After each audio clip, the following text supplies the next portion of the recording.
नमस्कार दोस्तों, स्वागत है आपका उड़ान भरो चैनल पर, जहां हम आपको महान ग्रंथों और प्रेरणादायक कहानियों से जोड़ते हैं। आज हम श्रीमद् भगवद गीता के दूसरे अध्याय के दूसरे भाग में प्रवेश करेंगे। दूसरा अध्याय, जिसे सांख्य योग भी कहा जाता है, जीवन की गहरी सच्चाइयों और कर्म के मर्म को उजागर करता है। इस भाग में भगवान श्री कृष्ण हमें सिखाते हैं कि कैसे अपने कर्तव्यों को बिना किसी मोह और फल की चिंता के निभाना चाहिए। यहाँ हम आत्मा की अमृता, कर्तव्य का महत्व और सच्ची शांति पाने का मार्ग समझेंगे। तो दोस्तों, ध्यान से सुनिए और समझिए उन शाश्वत सिद्धांतों को जो न केवल अर्जुन के लिए बल्कि हमारे जीवन के हर संघर्ष में भी मार्गदर्शक हैं। चलिए श्री कृष्ण के इन दिव्य उपदेशों को गहराई से जानते हैं। कर्म करो पर फल की चिंता मत करो। तो बने रहिए हमारे साथ और अंत तक देखिए। अविनाशी तु तद्विद्धि येन सर्वमिदं ततम विनाशमव्ययस्यास्य न कश्चित कर्तुमर्हति। जो सारे शरीर में व्याप्त है उसे ही तुम अविनाशी समझो। उस अव्यय आत्मा को नष्ट करने में कोई भी समर्थ नहीं है। तात्पर्य: इस श्लोक में संपूर्ण शरीर में व्याप्त आत्मा की प्रकृति का अधिक स्पष्ट वर्णन हुआ है। सभी लोग समझते हैं कि जो सारे शरीर में व्याप्त है वह चेतना है।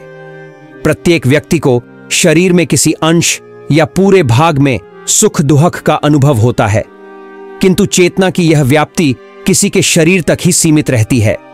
एक शरीर के सुख तथा दुख का बोध दूसरे शरीर को नहीं हो पाता। फलतः प्रत्येक शरीर में व्यष्टि आत्मा है और इस आत्मा की उपस्थिति का लक्षण व्यष्टि चेतना द्वारा परिलक्षित होता है। इस आत्मा को बाल के अग्रभाग के 10,000वें भाग के तुल्य बताया जाता है। श्वेताश्वतर उपनिषद में इसकी पुष्टि हुई है। बालाग्रशत भागस्य शतधा कल्पितस्य च भागो जीव स विज्ञेयः स चानन्त्याय कल्पते। यदि बाल के अग्रभाग को 100 भागों में विभाजित किया जाए और फिर इनमें से प्रत्येक भाग को 100 भागों में विभाजित किया जाए तो इस तरह के प्रत्येक भाग की माप आत्मा का परिमाप है। इसी प्रकार यही कथन निम्नलिखित श्लोक में मिलता है।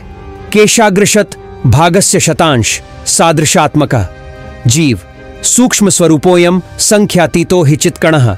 आत्मा के परमाणुओं के अनंत कण हैं जो माप में बाल के अगले भाग नोक के 10,000वें भाग के बराबर हैं। इस प्रकार आत्मा का प्रत्येक कण भौतिक परमाणुओं से भी छोटा है और ऐसे असंख्य कण हैं। यह अत्यंत लघु आत्मस्फुलिंग भौतिक शरीर का मूल आधार है और इस आत्मस्फुलिंग का प्रभाव सारे शरीर में उसी तरह व्याप्त है जिस प्रकार किसी औषधि का प्रभाव व्याप्त रहता है। आत्मा की यह धारा, विद्युत धारा, सारे शरीर में चेतना के रूप में अनुभव की जाती है और यही आत्मा के अस्तित्व का प्रमाण है। सामान्य से सामान्य व्यक्ति भी समझ सकता है कि यह भौतिक शरीर चेतना रहित होने पर मृतक हो जाता है और शरीर में इस चेतना को किसी भी भौतिक उपचार से वापस नहीं लाया जा सकता। अतः यह चेतना भौतिक संयोग के फलस्वरूप नहीं है, अपितु आत्मा के कारण है। मुंडक उपनिषद में सूक्ष्म परमाण्विक आत्मा की ओर अधिक विवेचना हुई है। एषो अनुरात्मा चेतसा वेदितव्यो यस्मिन् प्राणः पंचधा संविवेश। प्राणैश्चित्तम सर्वमोतम प्रजानाम यस्मिन् विशुद्ध विभवत्येष। आत्मा आत्मा आकार में अणुतुल्य है जिसे पूर्ण बुद्धि के द्वारा जाना जा सकता है। यह अणु आत्मा 5 प्रकार के प्राणों में तैर रहा है: प्राण, अपान, व्यान, समान तथा उदान। यह हृदय के भीतर स्थित है और देहधारी जीव के पूरे शरीर में अपने प्रभाव का विस्तार करता है। जब आत्मा को 5 वायुओं के कल्मश से शुद्ध कर लिया जाता है तो इसका आध्यात्मिक प्रभाव प्रकट होता है। हठ योग का प्रयोजन विविध आसनों द्वारा उन 5 प्रकार के प्राणों को नियंत्रित करना है जो आत्मा को घेरे हुए हैं। यह योग किसी भौतिक लाभ के लिए नहीं, अपितु भौतिक आकाश के बंधन से अणु आत्मा की मुक्ति के लिए किया जाता है। इस प्रकार अणु आत्मा को सारे वैदिक साहित्य ने स्वीकारा है और प्रत्येक बुद्धिमान व्यक्ति अपने व्यावहारिक अनुभव से इसका प्रत्यक्ष अनुभव करता है। केवल मूर्ख व्यक्ति ही इस अणु आत्मा को सर्वव्यापी विष्णु तत्व के रूप में सोच सकता है। अणु आत्मा का प्रभाव पूरे शरीर में व्याप्त हो सकता है। मुंडक उपनिषद अनुसार यह अणु आत्मा प्रत्येक जीव के हृदय में स्थित है और चूंकि भौतिक विज्ञानी इस अणु आत्मा को माप सकने में असमर्थ हैं, अतः उनमें से कुछ यह अनुभव करते हैं कि आत्मा है ही नहीं। व्यष्टि आत्मा तो निस्संदेह परमात्मा के साथ साथ हृदय में है और इसीलिए शारीरिक गतियों की सारी शक्ति शरीर के इसी भाग से उद्भूत है। जो लाल रक्त कण फेफड़ों से ऑक्सीजन ले जाते हैं वे आत्मा से ही शक्ति प्राप्त करते हैं। अतः जब आत्मा इस स्थान से निकल जाता है तो रक्तोत्पादक संलयन बंद हो जाता है। औषधि विज्ञान लाल रक्त कणों की महत्ता को तो स्वीकार करता है, किंतु वह यह निश्चित नहीं कर पाता कि शक्ति का स्रोत आत्मा है। जो भी हो, औषधि विज्ञान यह स्वीकार करता है कि शरीर की सारी शक्ति का उद्गम स्थल हृदय है। पूर्ण आत्मा के ऐसे अणुकणों की तुलना सूर्य प्रकाश के कणों से की जाती है।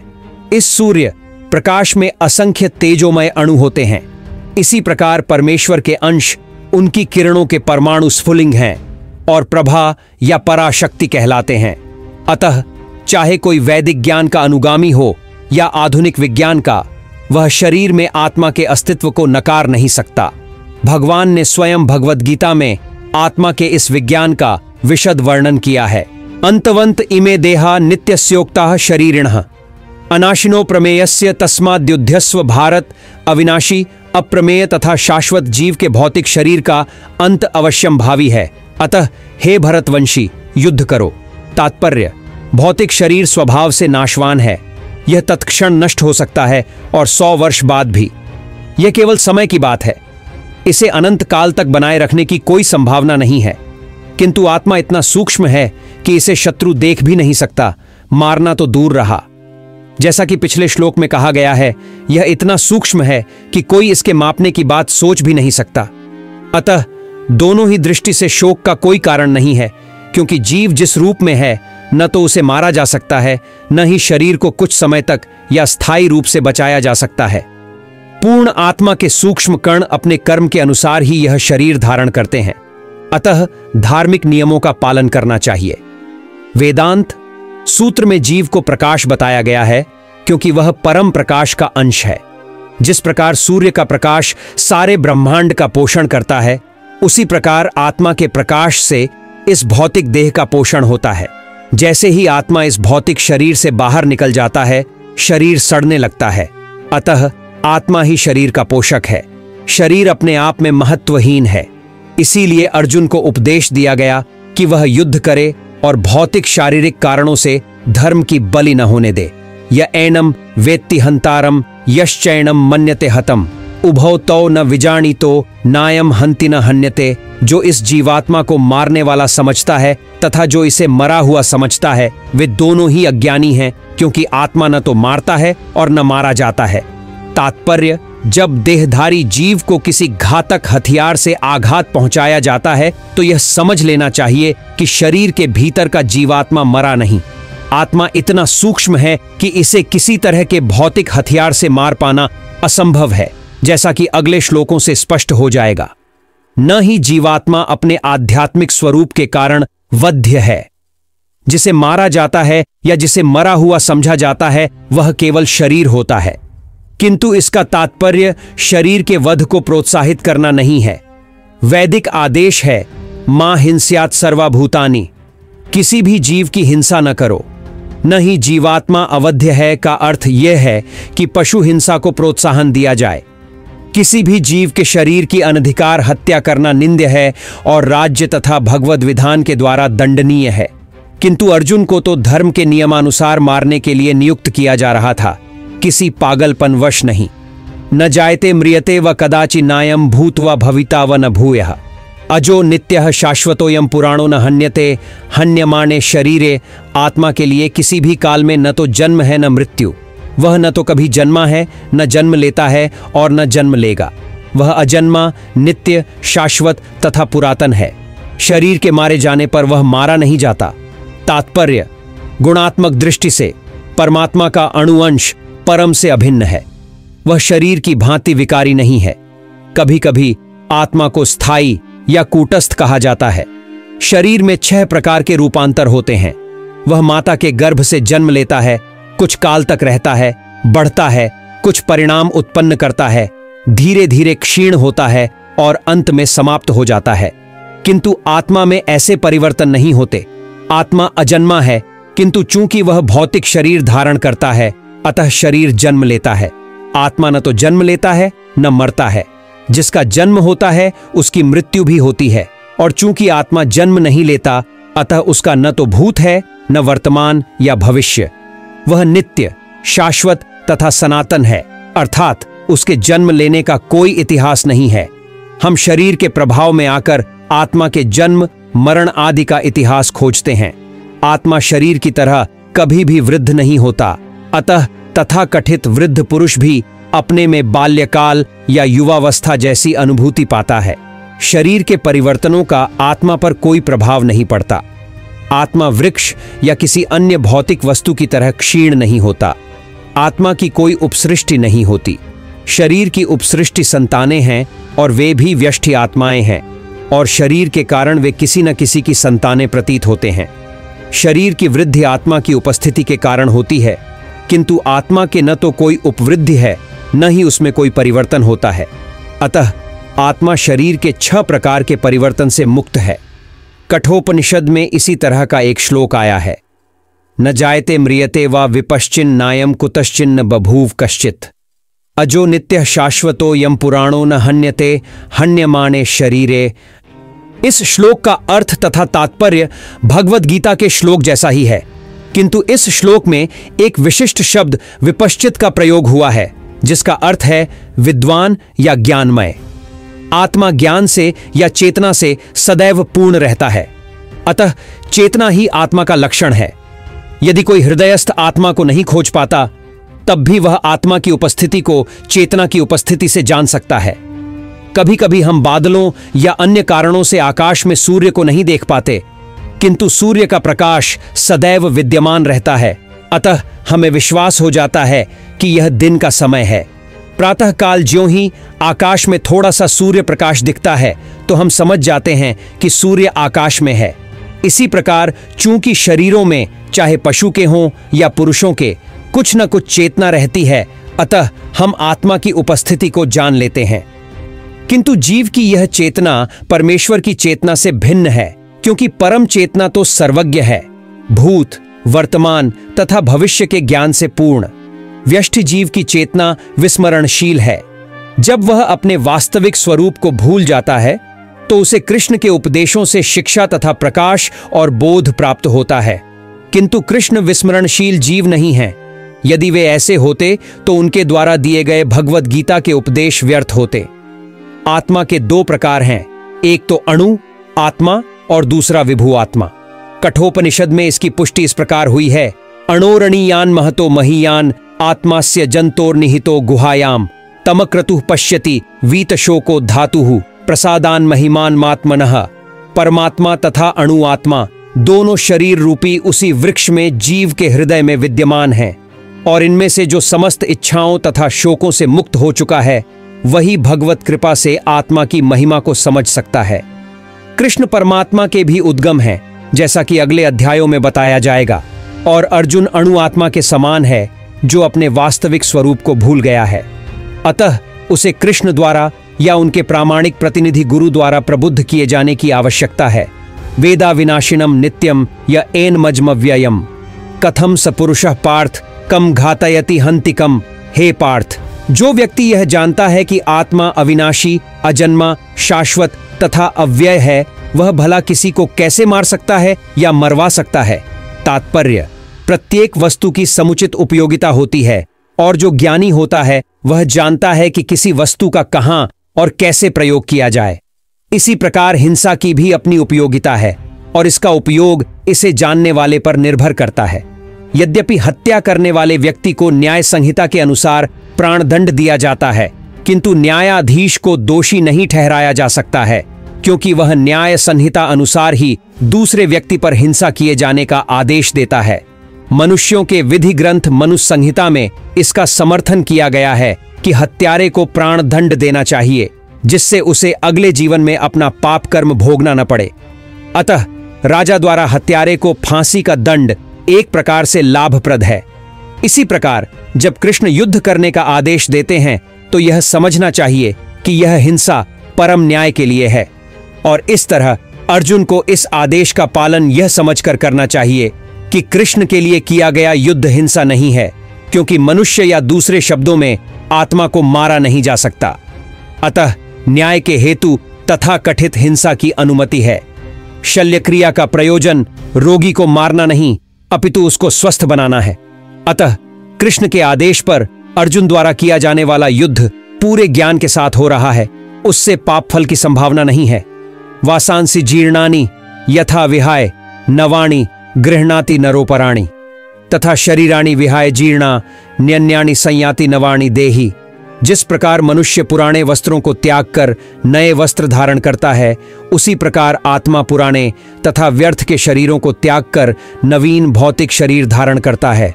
तात्पर्य: अणु आत्मा द्वारा शरीर का परिवर्तन एक स्वीकृत तथ्य है।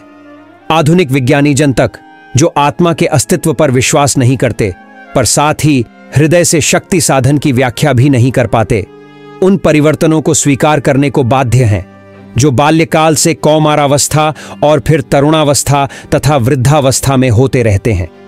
वृद्धावस्था से यही परिवर्तन दूसरे शरीर में स्थानांतरित हो जाता है। इसकी व्याख्या एक पिछले श्लोक में की जा चुकी है। अणु आत्मा का दूसरे शरीर में स्थानांतरण परमात्मा की कृपा से संभव हो पाता है। परमात्मा अणु आत्मा की इच्छाओं की पूर्ति उसी तरह करते हैं जिस प्रकार एक मित्र दूसरे की इच्छा पूर्ति करता है। मुंडक तथा श्वेताश्वतर उपनिषदों में आत्मा तथा परमात्मा की उपमा दो मित्र पक्षियों से दी गई है जो एक ही वृक्ष पर बैठे हैं। इनमें से एक पक्षी अणु आत्मा वृक्ष के फल को खा रहा है और दूसरा पक्षी कृष्ण अपने मित्र को देख रहा है।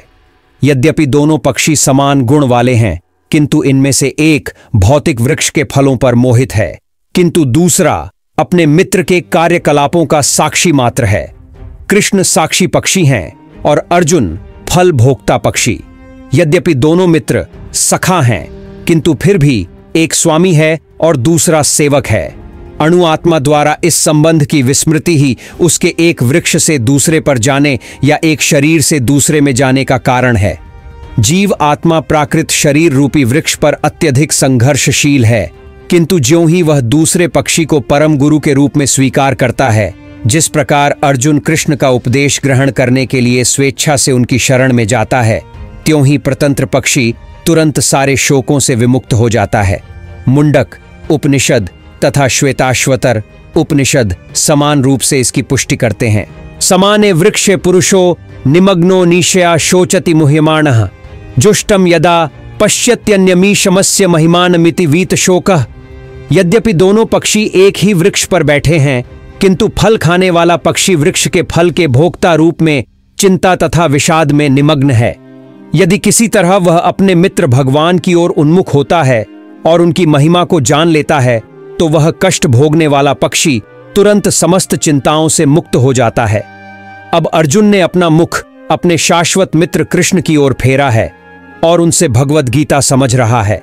इस प्रकार वह कृष्ण से श्रवण करके भगवान की परम महिमा को समझकर शोक से मुक्त हो सकता है। यहाँ भगवान ने अर्जुन को उपदेश दिया है कि वह अपने पितामह तथा गुरु के देहांतरण पर शोक प्रकट न करे, अपितु उसे इस धर्म युद्ध में उनके शरीरों का वध करने में प्रसन्न होना चाहिए, जिससे वे सब विभिन्न शारीरिक कर्म फलों से तुरंत मुक्त हो जाए। बलिवेदी पर या धर्म युद्ध में प्राणों को अर्पित करने वाला व्यक्ति तुरंत शारीरिक पापों से मुक्त हो जाता है और उच्च लोक को प्राप्त होता है। अतः अर्जुन का शोक करना युक्ति संगत नहीं है। नयनम छिंदन्ति शस्त्राणि नयनम दहति पावकः न चैनम क्लेदयन्त्यापो न शोषयति मारुतः। यह आत्मा न तो कभी किसी शस्त्र द्वारा खंड खंड किया जा सकता है, न अग्नि द्वारा जलाया जा सकता है, न जल द्वारा भिगोया या वायु द्वारा सुखाया जा सकता है। तात्पर्य: सारे हथियार, तलवार, आग्नेयास्त्र, वर्षा के अस्त्र, चक्रवात आदि आत्मा को मारने में असमर्थ हैं। ऐसा प्रतीत होता है कि आधुनिक आग्नेयास्त्रों के अतिरिक्त मिट्टी, जल, वायु, आकाश आदि के भी अनेक प्रकार के हथियार होते थे। यहाँ तक कि आधुनिक युग के नाभिकीय हथियारों की गणना भी आग्नेयास्त्रों में की जाती है, किंतु पूर्व काल में विभिन्न पार्थिव तत्वों से बने हुए हथियार होते थे। आग्नेयास्त्रों का सामना जल के वरुण हथियारों से किया जाता था, जो आधुनिक विज्ञान के लिए अज्ञात हैं। आधुनिक विज्ञान को चक्रवात हथियारों का भी पता नहीं है।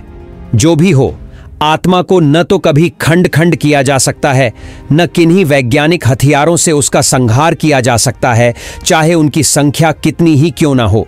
मायावादी इसकी व्याख्या नहीं कर सकते कि जीव किस प्रकार अपने अज्ञान के कारण उत्पन्न हुआ और तत्पश्चात माया की शक्ति से आवृत हो गया। न ही आदि परमात्मा से जीवों को विलग कर पाना संभव था, प्रत्युत सारे जीव परमात्मा से विलग हुए अंश हैं। चूंकि वे सनातन अणु आत्मा हैं, अतः माया द्वारा आवृत्त होने की उनकी प्रवृत्ति स्वाभाविक है और इस तरह वे भगवान की संगति से पृथक हो जाते हैं।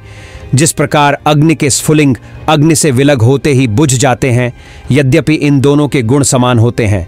वराह पुराण में जीवों को परमात्मा का भिन्न अंश कहा गया है।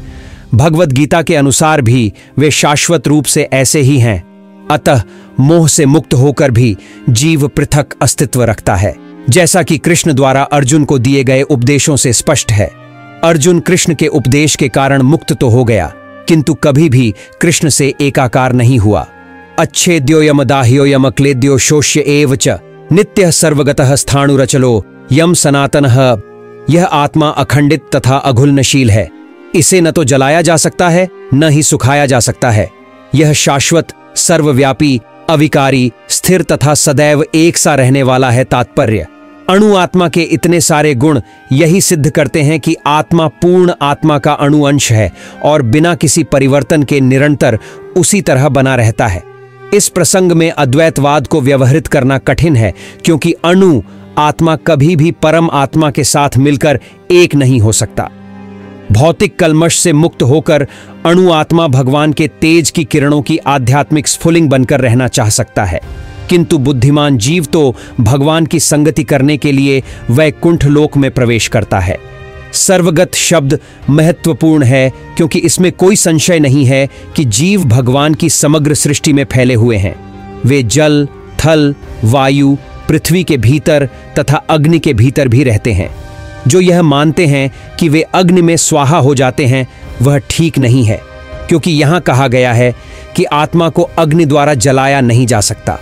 अतः इसमें संदेह नहीं कि सूर्यलोक में भी उपयुक्त प्राणी निवास करते हैं। यदि सूर्यलोक निर्जन हो तो सर्वगत शब्द निरर्थक हो जाता है। अव्यक्तो यम चिंत्यो यम विकार्यो यमुच्यते तस्मादेवं विदित्वैणम नानुशोचितुमर्हसि। यह आत्मा अव्यक्त, अकल्पनीय तथा अपरिवर्तनीय कहा जाता है। यह जानकर तुम्हें शरीर के लिए शोक नहीं करना चाहिए। तात्पर्य, जैसा कि पहले कहा जा चुका है, आत्मा इतना सूक्ष्म है कि इसे सर्वाधिक शक्तिशाली सूक्ष्मदर्शी यंत्र से भी नहीं देखा जा सकता। अतः यह अदृश्य है। जहां तक आत्मा के अस्तित्व का संबंध है, श्रुति के प्रमाण के अतिरिक्त अन्य किसी प्रयोग द्वारा इसके अस्तित्व को सिद्ध नहीं किया जा सकता। हमें इस सत्य को स्वीकार करना पड़ता है, क्योंकि अनुभवगम्य सत्य होते हुए भी आत्मा के अस्तित्व को समझने के लिए कोई अन्य साधन नहीं है। हमें अनेक बातें केवल उच्च प्रमाणों के आधार पर माननी पड़ती हैं। कोई भी अपनी माता के आधार पर अपने पिता के अस्तित्व को अस्वीकार नहीं कर सकता। पिता के स्वरूप को जानने का साधन या एकमात्र प्रमाण माता है। इसी प्रकार वेदाध्ययन के अतिरिक्त आत्मा को समझने का अन्य उपाय नहीं है। दूसरे शब्दों में, आत्मा मानवीय व्यावहारिक ज्ञान द्वारा अकल्पनीय है। आत्मा चेतना है और चेतन है। वेदों के इस कथन को हमें स्वीकार करना होगा। आत्मा में शरीर जैसे परिवर्तन नहीं होते। मूलतः अविकारी रहते हुए आत्मा अनंत परमात्मा की तुलना में अणुरूप है। परमात्मा अनंत है और अणु आत्मा अति सूक्ष्म है। अतः अति सूक्ष्म आत्मा अविकारी होने के कारण अनंत आत्मा भगवान के तुल्य नहीं हो सकता। यही भाव वेदों में भिन्न भिन्न प्रकार से आत्मा के स्थायित्व की पुष्टि करने के लिए दोहराया गया है। किसी बात का दोहराना उस तथ्य को बिना किसी त्रुटि के समझने के लिए आवश्यक है। अथ चैनम नित्य जातम नित्यम व मन्यसे मृतम तथापि त्वम महाबाहो नैनम शोचितुमर्हसि। किंतु यदि तुम यह सोचते हो कि आत्मा अथवा जीवन का लक्षण सदा जन्म लेता है तथा सदा मरता है, तो भी हे महाबाहु, तुम्हारे शोक करने का कोई कारण नहीं है। तात्पर्य, सदा से दार्शनिकों का एक ऐसा वर्ग चला आ रहा है जो बौद्धों के ही समान यह नहीं मानता कि शरीर के परे भी आत्मा का स्वतंत्र अस्तित्व है। ऐसा प्रतीत होता है कि जब भगवान कृष्ण ने भगवद गीता का उपदेश दिया तो ऐसे दार्शनिक विद्यमान थे और लोकायतिक तथा वैभाषिक नाम से जाने जाते थे। ऐसे दार्शनिकों का मत है कि जीवन के लक्षण भौतिक संयोग की एक परिपक्वावस्था में ही घटित होते हैं। आधुनिक भौतिक विज्ञानी तथा भौतिकतावादी दार्शनिक भी ऐसा ही सोचते हैं। उनके अनुसार शरीर भौतिक तत्वों का संयोग है और एक अवस्था ऐसी आती है जब भौतिक तथा रासायनिक तत्वों के संयोग से जीवन के लक्षण विकसित हो उठते हैं। नृतत्व विज्ञान इसी दर्शन पर आधारित है। संप्रति अनेक छद्म धर्म जिनका अमेरिका में प्रचार हो रहा है इसी दर्शन का पालन करते हैं और साथ ही शून्यवादी अभक्त बौद्धों का अनुसरण करते हैं। यदि अर्जुन को आत्मा के अस्तित्व में विश्वास नहीं था, जैसा कि वैभाषिक दर्शन में होता है, तो भी उसके शोक करने का कोई कारण न था। कोई भी मानव थोड़े से रसायनों की क्षति के लिए शोक नहीं करता तथा अपना कर्तव्य पालन नहीं त्याग देता है। दूसरी ओर आधुनिक विज्ञान तथा वैज्ञानिक युद्ध में शत्रु पर विजय प्राप्त करने के लिए न जाने कितने टन रसायन फूंक देते हैं। वैभाषिक दर्शन के अनुसार आत्मा शरीर के क्षय होते ही लुप्त हो जाता है। अतः प्रत्येक दशा में चाहे अर्जुन इस वैदिक मान्यता को स्वीकार करता कि अणु आत्मा का अस्तित्व है या कि वह आत्मा के अस्तित्व को स्वीकार नहीं करता, उसके लिए शोक करने का कोई कारण न था। इस सिद्धांत के अनुसार चूंकि पदार्थ से प्रत्येक क्षण असंख्य जीव उत्पन्न होते हैं और नष्ट होते रहते हैं, अतः ऐसी घटनाओं के लिए शोक करने की कोई आवश्यकता नहीं है। यदि आत्मा का पुनर्जन्म नहीं होता तो अर्जुन को अपने पितामह तथा गुरु के वध करने के पाप फलों से डरने का कोई कारण न था। किंतु साथ ही कृष्ण ने अर्जुन को व्यंग्यपूर्वक महाबाहु कहकर संबोधित किया, क्योंकि उसे वैभाषिक सिद्धांत स्वीकार नहीं था जो वैदिक ज्ञान के प्रतिकूल हैं।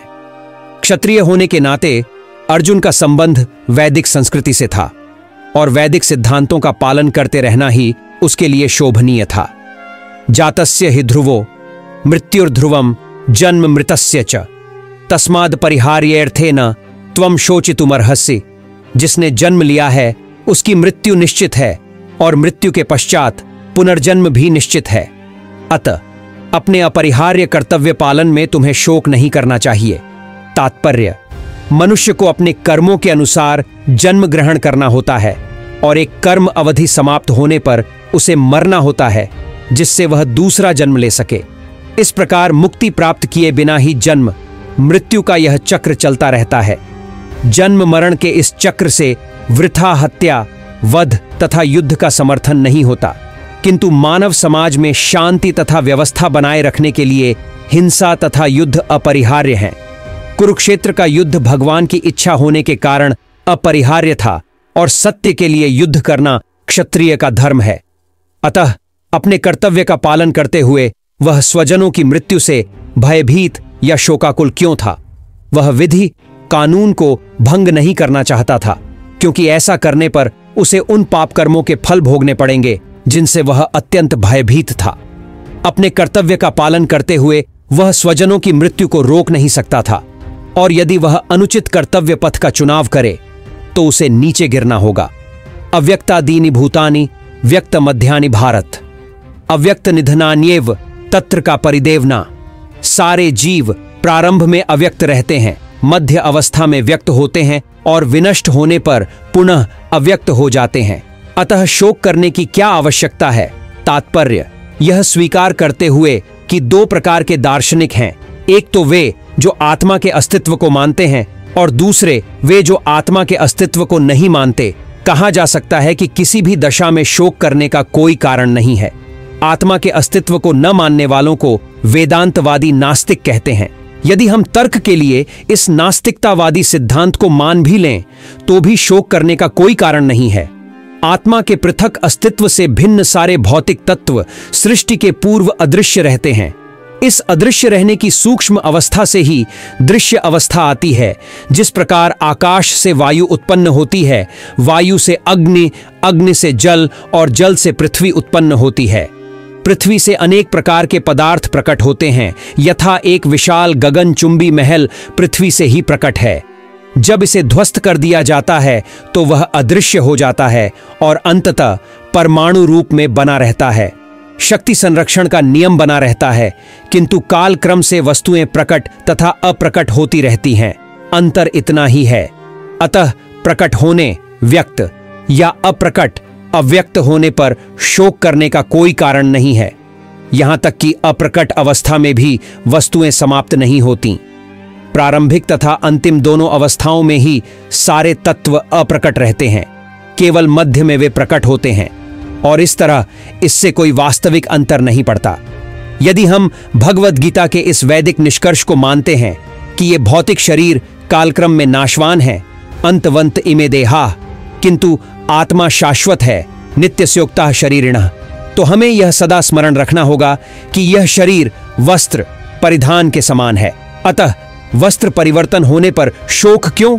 शाश्वत आत्मा की तुलना भौतिक शरीर का कोई यथार्थ अस्तित्व नहीं होता। यह स्वप्न के समान है। स्वप्न में हम आकाश में उड़ते या राजा की भांति रथ पर आरूढ़ हो सकते हैं, किंतु जागने पर देखते हैं कि न तो हम आकाश में हैं न रथ पर। वैदिक ज्ञान आत्म साक्षात्कार को भौतिक शरीर के अनस्तित्व के आधार पर प्रोत्साहन देता है। अतः चाहे हम आत्मा के अस्तित्व को माने या न माने, शरीर नाश के लिए शोक करने का कोई कारण नहीं है। आश्चर्यवत् पश्यति कश्चिदेन माश्चर्यवद्वदति तथैव चान्यः आश्चर्यवच्चैन मन्यः शृणोति श्रुत्वाप्येनम वेद न चैव कश्चित्। आज कोई आत्मा को आश्चर्य से देखता है, कोई इसे आश्चर्य की तरह बताता है तथा कोई इसे आश्चर्य की तरह सुनता है, किंतु कोई कोई इसके विषय में सुनकर भी कुछ नहीं समझ पाते। तात्पर्य, चूंकि गीतोपनिषद उपनिषदों के सिद्धांत पर आधारित है, अतः कठोपनिषद में इस श्लोक का होना कोई आश्चर्यजनक नहीं है। श्रवणयापि बहुभिर्यो न लभ्य शृण्वन्तोऽपि बहवो यम न विद्युः आश्चर्यो वक्ता कुशलोस्य लब्धा आश्चर्योस्य झाता कुशलानुशिष्टः। विशाल पशु, विशाल वट वृक्ष तथा 1 इंच स्थान में लाखों करोड़ों की संख्या में उपस्थित सूक्ष्म कीटाणुओं के भीतर अणु आत्मा की उपस्थिति निश्चित रूप से आश्चर्यजनक है। अल्पज्ञ तथा दुराचारी व्यक्ति अणु आत्मा के स्फुलिंग के चमत्कारों को नहीं समझ पाता, भले ही उसे बड़े से बड़ा ज्ञानी जिसने विश्व के प्रथम प्राणी ब्रह्मा को भी शिक्षा दी हो, क्यों न समझाए। वस्तुओं के स्थूल भौतिक बोध के कारण इस युग के अधिकांश व्यक्ति इसकी कल्पना नहीं कर सकते कि इतना सूक्ष्म कण किस प्रकार इतना विराट तथा इतना लघु बन सकता है। अतः लोग आत्मा को उसकी संरचना या उसके विवरण के आधार पर ही आश्चर्य से देखते हैं। इंद्रिय तृप्ति की बातों में फंसकर लोग भौतिक शक्ति माया से इस तरह मोहित होते हैं कि उनके पास आत्मज्ञान को समझने का अवसर ही नहीं रहता। यद्यपि यह तथ्य है कि आत्मज्ञान के बिना सारे कार्यों का दुष्परिणाम जीवन संघर्ष में पराजय के रूप में होता है। संभवतः उन्हें इसका कोई अनुमान नहीं होता कि मनुष्य को आत्मा के विषय में चिंतन करना चाहिए और दुखों का हल खोज निकालना चाहिए। ऐसे थोड़े से लोग जो आत्मा के विषय में सुनने के इच्छुक हैं, अच्छी संगति पाकर भाषण सुनते हैं, किंतु कभी कभी अज्ञानवश वे परमात्मा तथा अणु आत्मा को एक समझ बैठते हैं। ऐसा व्यक्ति खोज पाना कठिन है जो परमात्मा, अणु आत्मा, उनके पृथक पृथक कार्यों तथा संबंधों एवं अन्य विस्तारों को सही ढंग से समझ सके। इससे अधिक कठिन है ऐसा व्यक्ति खोज पाना जिसने आत्मा के ज्ञान से पूरा पूरा लाभ उठाया हो और जो सभी पक्षों से आत्मा की स्थिति का सही निर्धारण कर सके। किंतु यदि कोई किसी तरह से आत्मा के इस विषय को समझ लेता है तो उसका जीवन सफल हो जाता है। इस आत्मज्ञान को समझने का सरलतम उपाय यह है कि अन्य मतों से विचलित हुए बिना परम प्रमाण भगवान कृष्ण द्वारा कथित भगवद गीता के उपदेशों को ग्रहण कर लिया जाए। किंतु इसके लिए भी इस जन्म में या पिछले जन्मों में प्रचुर तपस्या की आवश्यकता होती है, तभी कृष्ण को श्री भगवान के रूप में स्वीकार किया जा सकता है। पर कृष्ण को इस रूप में जानना शुद्ध भक्तों की अहेतुकी कृपा से ही होता है, अन्य किसी उपाय से नहीं। देहि नित्यमवध्योयम देहे सर्वस्य भारत तस्मात् सर्वाणि भूतानि न त्वं शोचितुमर्हसि। हे भरतवंशी, शरीर में रहने वाले देही का कभी भी वध नहीं किया जा सकता, अतः तुम्हें किसी भी जीव के लिए शोक करने की आवश्यकता नहीं है। तात्पर्य, अब भगवान अविकारी आत्मा विषयक अपना उपदेश समाप्त कर रहे हैं। अमर आत्मा का अनेक प्रकार से वर्णन करते हुए भगवान कृष्ण ने आत्मा को अमर तथा शरीर को नाशवान सिद्ध किया है। अतः क्षत्रिय होने के नाते अर्जुन को इस भय से कि युद्ध में उसके पितामह भीष्म तथा गुरु द्रोण मर जाएंगे, अपने कर्तव्य से विमुख नहीं होना चाहिए। कृष्ण को प्रमाण मानकर भौतिक देह से भिन्न आत्मा का पृथक अस्तित्व स्वीकार करना ही होगा। यह नहीं कि आत्मा जैसी कोई वस्तु नहीं है, या कि जीवन के लक्षण रसायनों की अंतःक्रिया के फलस्वरूप एक विशेष अवस्था में प्रकट होते हैं। यद्यपि आत्मा अमर है, किंतु इससे हिंसा को प्रोत्साहित नहीं किया जाता। फिर भी युद्ध के समय हिंसा का निषेध नहीं किया जाता, क्योंकि तब इसकी आवश्यकता रहती है। ऐसी आवश्यकता को भगवान की आज्ञा के आधार पर उचित ठहराया जा सकता है, स्वेच्छा से नहीं। स्वधर्मं पिचावेक्ष्य न विकंपितुमर्हसि, धर्मयाद्धि युद्धात् श्रेयोन्यत क्षत्रियस्य न विद्यते। क्षत्रिय होने के नाते अपने विशिष्ट धर्म का विचार करते हुए तुम्हें जानना चाहिए कि धर्म के लिए युद्ध करने से बढ़कर तुम्हारे लिए अन्य कोई कार्य नहीं है। अतः तुम्हें संकोच करने की कोई आवश्यकता नहीं है। तात्पर्य: सामाजिक व्यवस्था के 4 वर्णों में द्वितीय वर्ण उत्तम शासन के लिए है और क्षत्रिय कहलाता है। क्षत का अर्थ है चोट खाया हुआ। जो क्षति से रक्षा करे वह क्षत्रिय कहलाता है। त्रायते, रक्षा प्रदान करना। क्षत्रियों को वन में आखेट करने का प्रशिक्षण दिया जाता है। क्षत्रिय जंगल में जाकर शेर को ललकारता और उससे आमने सामने अपनी तलवार से लड़ता था। शेर की मृत्यु होने पर उसकी राजसी ढंग से अंत्येष्टि की जाती थी। आज भी जयपुर रियासत के क्षत्रिय राजा इस प्रथा का पालन करते हैं। क्षत्रियों को विशेष रूप से ललकारने तथा मारने की शिक्षा दी जाती है, क्योंकि कभी कभी धार्मिक हिंसा अनिवार्य होती है। इसलिए क्षत्रियों को सीधे संन्यासाश्रम ग्रहण करने का विधान नहीं है। राजनीति में अहिंसा कूटनीतिक चाल हो सकती है, किंतु यह कभी भी कारण या सिद्धांत नहीं रही।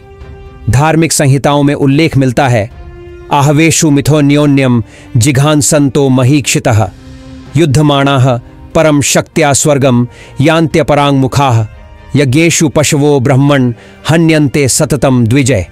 संस्कृताः किल मंत्रैश्च तेपि स्वर्गम वाप्नुवन्। युद्ध में विरोधी ईर्ष्यालु राजा से संघर्ष करते हुए मरने वाले राजा या क्षत्रिय को मृत्यु के अनंतर वे ही उच्च लोक प्राप्त होते हैं जिनकी प्राप्ति यज्ञाग्नि में मारे गए पशुओं को होती है। अतः धर्म के लिए युद्ध भूमि में वध करना तथा याज्ञिक अग्नि के लिए पशुओं का वध करना हिंसा कार्य नहीं माना जाता, क्योंकि इसमें निहित धर्म के कारण प्रत्येक व्यक्ति को लाभ पहुंचता है और यज्ञ में बलि दिए गए पशु को एक स्वरूप से दूसरे में बिना विकास प्रक्रिया के ही तुरंत मनुष्य का शरीर प्राप्त हो जाता है। इसी तरह युद्ध भूमि में मारे गए क्षत्रिय यज्ञ संपन्न करने वाले ब्राह्मणों को प्राप्त होने वाले स्वर्गलोक में जाते हैं। स्वधर्म 2 प्रकार का होता है। जब तक मनुष्य मुक्त नहीं हो जाता तब तक मुक्ति प्राप्त करने के लिए धर्म के अनुसार शरीर विशेष के कर्तव्य करने होते हैं। जब वह मुक्त हो जाता है तो उसका विशेष कर्तव्य या स्वधर्म आध्यात्मिक हो जाता है और देहात्म बुद्धि में नहीं रहता। जब तक देहात्म बुद्धि है तब तक ब्राह्मणों तथा क्षत्रियों के लिए स्वधर्म पालन अनिवार्य होता है। स्वधर्म का विधान भगवान द्वारा होता है, जिसका स्पष्टीकरण 4th अध्याय में किया जाएगा।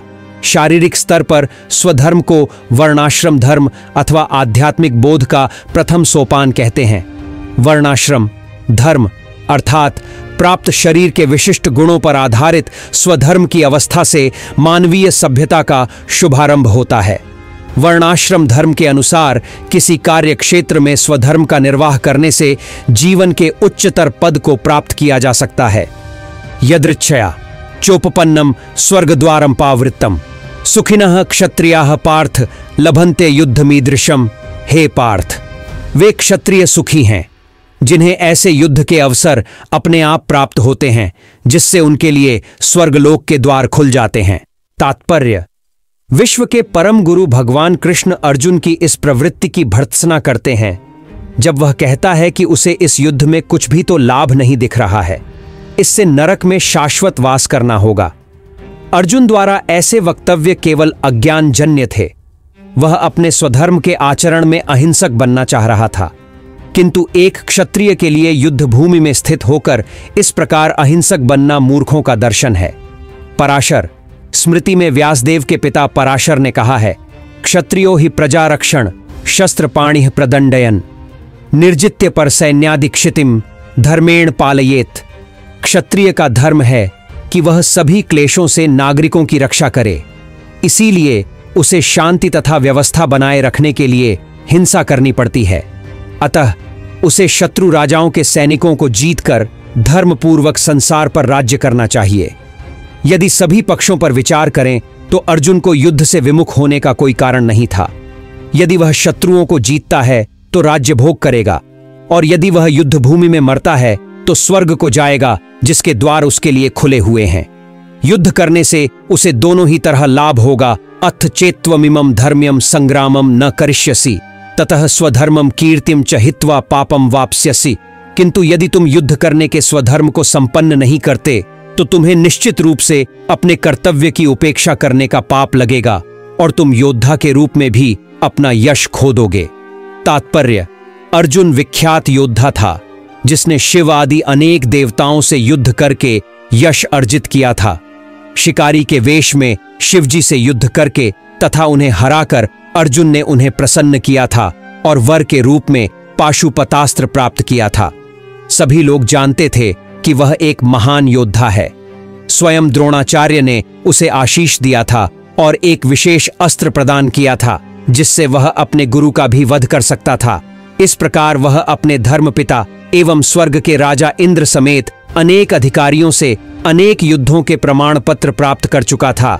किंतु यदि वह इस समय युद्ध का परित्याग करता है तो वह न केवल क्षत्रिय धर्म की उपेक्षा का दोषी होगा, अपितु उसके यश की भी हानि होगी और वह नरक जाने के लिए अपना मार्ग तैयार कर लेगा। दूसरे शब्दों में, वह युद्ध करने से नहीं अपितु युद्ध से पलायन करने के कारण नरक का भागी होगा। अकीर्ति चापि भूतानि कथयिष्यन्ति ते व्ययाम संभावितस्य च कीर्तिर्मरणादतिरिच्यते। लोग सदैव तुम्हारे अपयश का वर्णन करेंगे, और सम्मानित व्यक्ति के लिए अपयश तो मृत्यु से भी बढ़कर है।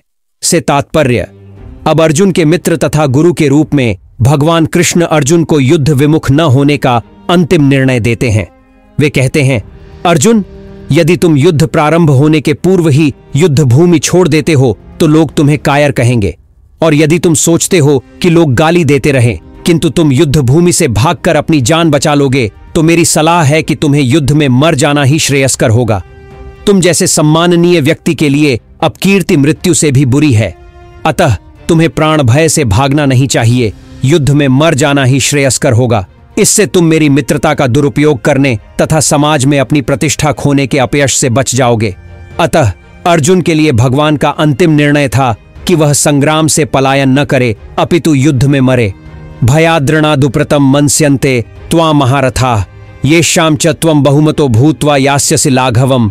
जिन जिन महान योद्धाओं ने तुम्हारे नाम तथा यश को सम्मान दिया है, वे सोचेंगे कि तुमने डर के मारे युद्ध भूमि छोड़ दी है, और इस तरह वे तुम्हें तुच्छ मानेंगे। तात्पर्य: भगवान कृष्ण अर्जुन को अपना निर्णय सुना रहे हैं। तुम यह मत सोचो कि दुर्योधन, कर्ण तथा अन्य समकालीन महारथी यह सोचेंगे कि तुमने अपने भाइयों तथा पितामह पर दया करके युद्ध भूमि छोड़ी है। वे तो यही सोचेंगे कि तुमने अपने प्राणों के भय से युद्ध भूमि छोड़ी है।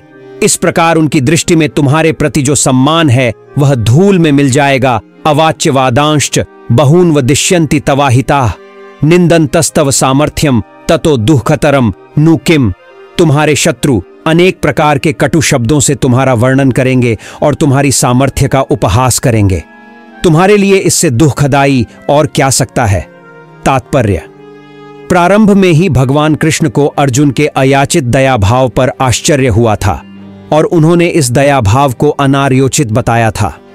अब उन्होंने विस्तार से अर्जुन के तथाकथित दया भाव के विरुद्ध कहे गए अपने वचनों को सिद्ध कर दिया है। हतो वा प्राप्स्यसि स्वर्गम जित्वा वा भोक्ष्यसे महीम तस्मादुत्तिष्ठ कौन्तेय कौन्तेय युद्धाय कृत निश्चय हे कुंती पुत्र।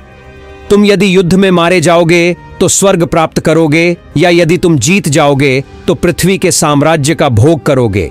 अतः दृढ़ संकल्प करके खड़े हो और युद्ध करो।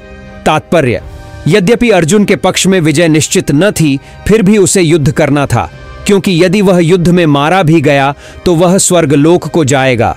सुख दुखे समय कृत्वा लाभालाभौ जया जयो ततो युद्धाय युज्यस्व नैवं पापम वाप्स्यसि।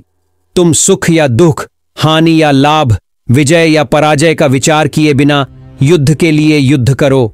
ऐसा करने पर तुम्हें कोई पाप नहीं लगेगा। तात्पर्य: अब भगवान कृष्ण प्रत्यक्ष रूप से कहते हैं कि अर्जुन को युद्ध के लिए युद्ध करना चाहिए, क्योंकि यह उनकी इच्छा है। कृष्ण भावनामृत के कार्यों में सुख या दुख, हानि या लाभ, जय या पराजय को कोई महत्व नहीं दिया जाता। दिव्य चेतना तो यही होगी कि हर कार्य कृष्ण के निमित्त किया जाए। अतः भौतिक कार्यों का कोई बंधन, फल नहीं होता। जो कोई सतोगुण या रजोगुण के अधीन होकर अपनी इंद्रिय तृप्ति के लिए कर्म करता है, उसे अच्छे या बुरे फल प्राप्त होते हैं। किंतु जो कृष्ण भावनामृत के कार्यों में अपने आप को समर्पित कर देता है, वह सामान्य कर्म करने वाले के समान किसी का कृतज्ञ या ऋणी नहीं होता।